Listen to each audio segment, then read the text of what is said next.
ឯងចង់រស់ទេឆាប់ចេញពីទីនេះភ្លាមបានធំអីលោកសាបងប្អូនយើងទាំង3នាក់មិនភ្លេចនាងទេថ្ងៃណាមួយយើងនឹងសងសឹកជាមួយនាងវិញអូស្ទឹងនោះឆាំរត់ឆាំរត់អ្នកក្លាហានតាសូមអរគុណចំនួនដែលឪពុកលោកឲ្យមកខ្ញុំពិតជាមានតម្លៃណាស់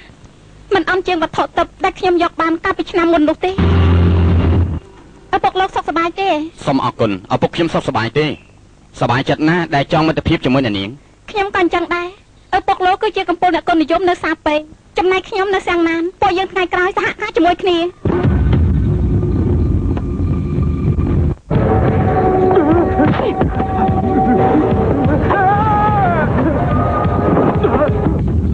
ឯងជាណា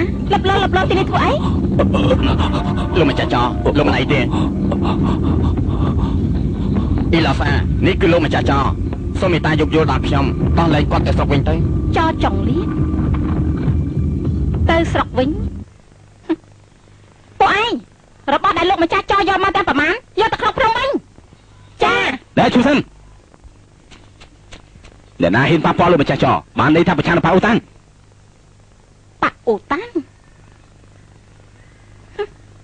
តាមពិតអ្នកទាំងអស់គ្នាជាមនុស្សប៉ាអូតាំងល្អណាស់ថ្ងៃនេះយើងនឹងប្រឆាំងជាមួយប៉ាអូតាំង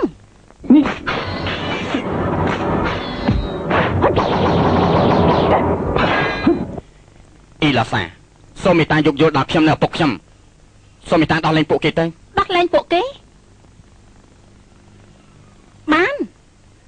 ខ្ញុំបានជិះចេញពីភ្នំទៅហើយខ្ញុំមិនអាចត្រឡប់ទៅវិញបាត់ដៃទៅទេនោះទេអ៊ីឡាហ្វាណែធ្វើបែបនេះហួសហេតុពេកហើយលោកកាំងត្រមបន្តិចសិនទៅធ្វើតាមគាត់និយាយខ្ញុំធានាថាឲ្យអ្នកទាំងអស់គ្នាចាក់ចេញដោយសុវត្ថិភាពយកល្អស្ដាប់គេទៅតែមិនអញ្ចឹងឯងត្រឡប់ទៅប៉ាអូតាំងនោះដោះស្រាយជាមួយគ្រូឯងយ៉ាងម៉េច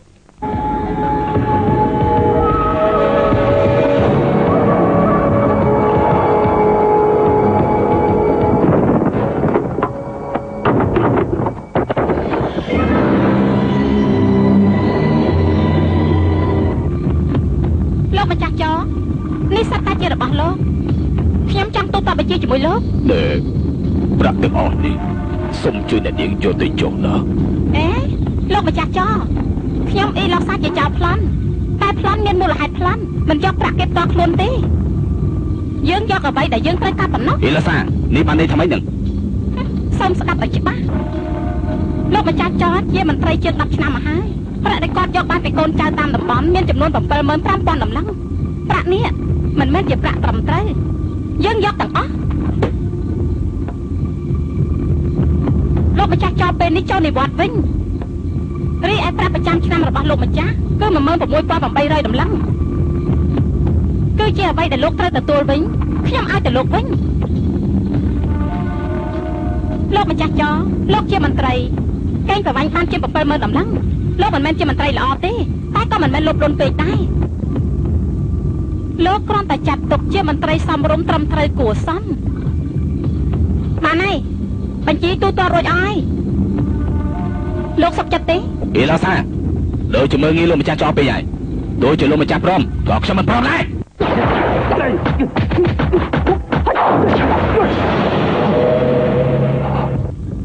វាជាគុណប៉ាអូតាគ្មានអីអស្ចារ្យសោះហ៊ានបង្ករឿងនៅកន្លែងយើងផងហ៎មិនចេះខ្មាស់គេសោះស្រីបិសាញពិតជាមិនស្គាល់ងាប់មែនឯងកាងពេកហើយហ៊ានមើលងាយមនុស្សប៉ាអូតាំងផងហ៎ខ្ញុំមកធ្វើជាមួយឯងហើយ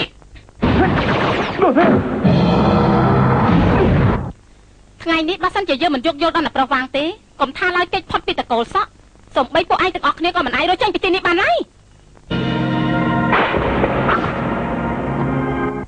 នេះជាតុងបញ្ជារបស់អ៊ីឡូសាឲ្យតែចោលនៅលើរទេះសេះធានាតាមផ្លូវប្រកាសជាបានសុខតុងនេះប្រសើរជាងមានកូនចៅជាង100នាក់ក្នុងប៉ាអូតាំងទៅទៀតអ៊ីឡូសាបញ្ជីនេះមុនក្រោយគុំតែបានសងសឹកជាមួយនេះទេប៉ាអូតាំងប្រកាសជានៅមិនសុខទេអ្នកដែលតាមសងសឹកជាមួយអ៊ីឡូសាមានច្រើនណាស់ថែមប៉ាអូតាំងមួយក៏មិនច្រើនដែរពួកឯងចូលលោកម្ចាស់ចោលចោលពីភ្នំចាលោកម្ចាស់ចោលសូមអញ្ជើញលោកកាំង បើចាស៊ីមិនចាំបាច់ហៅយើងទេយើងគ្មានមិត្តភក្តិចិត្តចាំដូចឯងចឹងទេលោកកាំងអ្នកខ្លះហានបានប៉ាអូតាំងគឺជាប៉ាត្រឹមត្រូវតែពួកគេអន់ជាងខ្ញុំតែជាចៅប្លន់ធ្លាប់ជួយដល់មនុស្សក្រីក្រទៅទៀតលោកកុំរវល់នឹងគេអីនេះជាសម្បត្តិមកពីរាជធានី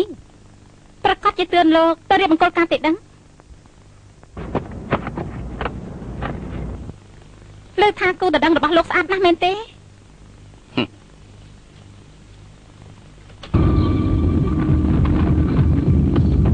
យ៉ាងម៉េចហ្នឹងដំណឹងអាក្រក់អីឪពុកក្មេងខ្ញុំនៅក្នុងរាជធានីមានបញ្ហាគាត់ឲ្យខ្ញុំទៅជួយគាត់ជាបន្ទាន់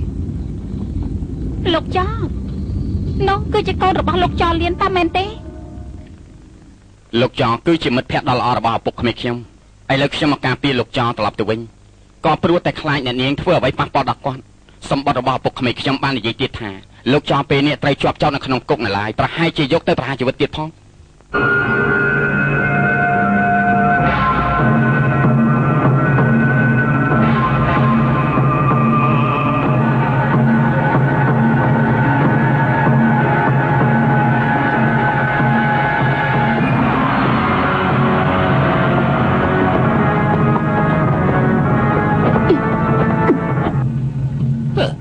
ជីសៀនឯងខົບខត់ជាមួយនឹងឃាតករចង់ធ្វើគុតព្រះបុត្រា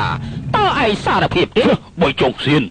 អ្នកដែលចង់ធ្វើគុតព្រះបុត្រាគឺឯងជាមួយព្រះជាយិជនហ្វីឯងចោលយើងទេវតាមិនអត់ទោសឲ្យពួកឯងនោះទេថ្លើមធំណាស់ចិត្តដល់ពេលងាប់ទៅហើយនៅមាត់រឹងទៀតព្រះអង្គកូនត្រកូលចោយើងស្មោះត្រង់នឹងព្រះអង្គដែលខាតមិនប្រព្រឹត្តអំពើក្បត់នោះទេព្រះអង្គអយុត្តិធម៌ណា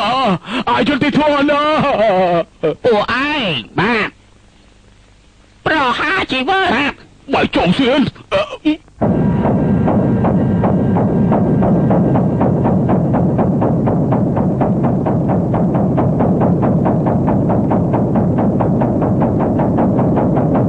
ប្រហារជីវិតបើចង់សៀនអាចោក្បត់ឯងនឹងស្លាប់យ៉ាងវេទនាខ្វល់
ច្បាប់ទី2ថ្ងៃណាបងប្អូនយើងទាំងអស់គ្នាសូមចុះចាញ់ហើយពិតមែនហើយសាច់ច្បាប់ពូកែណាអរគុណ